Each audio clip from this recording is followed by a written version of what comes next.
In today's video, I'm going to show you how to turn off incognito mode in Google Chrome quickly and correctly. If you ever opened an incognito window and want to go back to normal browsing, this is the easiest way to do it. I'll also show you what to do if you have multiple incognito windows open, so you don't miss any. If this video helps, make sure to hit the like button and subscribe for more quick tech tutorials. Alright, let's get started.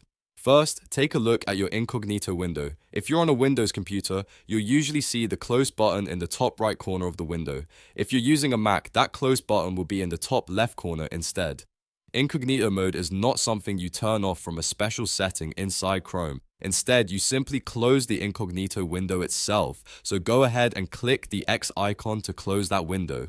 Now, here's an important detail. If you have more than one incognito window open, closing just one of them will not completely turn off incognito mode. You need to make sure every incognito window is closed. So if you open several private browsing windows, repeat the same step and close each one until none are left open. Once all incognito windows are closed, Chrome will return to normal. To start browsing again, just open a standard Chrome window the way you normally would. That regular window is your normal browsing mode, where your history, cookies, and saved site data can work as usual, and that's it. Turning off incognito mode in Google Chrome is really just a matter of closing all incognito windows and then opening a regular Chrome window again. If this video helped, please hit like, subscribe, and turn on notifications so you don't miss the next tutorial. Thanks for watching, and I'll see you in the next one.